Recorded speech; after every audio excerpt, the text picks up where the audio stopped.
Speaker, I rise today to mark International Women's Week 2026 and to speak to this year's theme, Give to Gain. This theme resonates strongly in my electorate of Penrith, where women are at the heart of our community.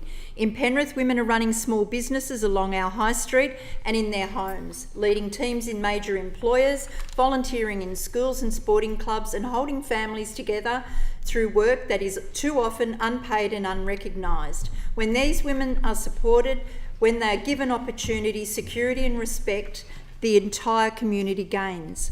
That is what Give to Gain looks like on the ground. Across Penrith, International Women's Day is not just a date on the calendar, it is reflected in the events and organisations that bring women together to share leadership, experience and ambition.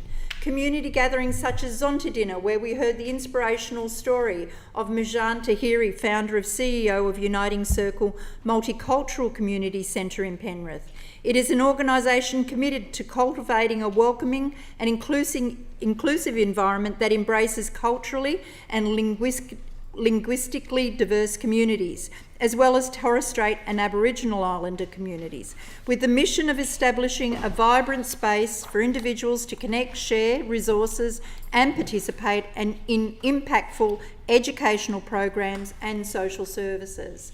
On Friday the 6th of March, Penrith CBD Corporation celebrated in style with over 200 locals attending the annual IWD breakfast featuring a guest panel of local women facilitated by Amanda Little from ALA Law, Lena Betteridge, Amazon Operations Manager, Sharon Hayden, NAB Leader, Western Sydney, Stacey McCarthy, professional golfer and franchise partner of Drummond Golf and Big Swing. These local events provide important spaces for women in Western Sydney to connect, to be seen and to be heard. They matter because they amplify voices that have too often been overlooked, particularly women from diverse backgrounds, working class communities and rapidly growing regions like mine. Speaker, I want to particularly acknowledge the Penrith Local Woman of the Year, Gina Field. This recognition reflects the countless hours she's given our communities, time spent supporting others, strengthening local networks and making Penrith a better place to live. Her contribution is a powerful example of the theme we mark today. When women give to their communities, the gain is collective.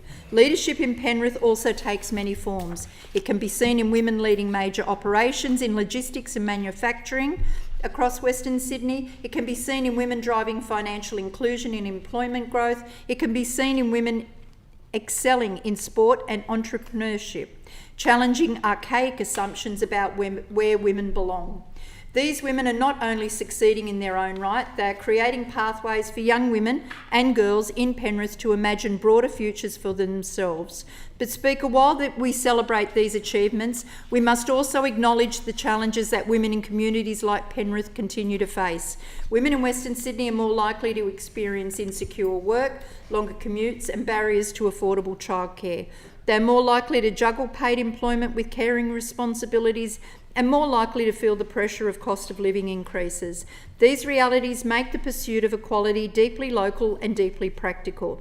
I'm proud that our government is serious about Give to Gain by giving women in New South Wales the foundations they need to thrive, providing women economic security through fair wages and stable employment. It means giving women safety through strong responses to domestic and family violence and accessible local services. It means giving women opportunity through education, training and leadership pathways.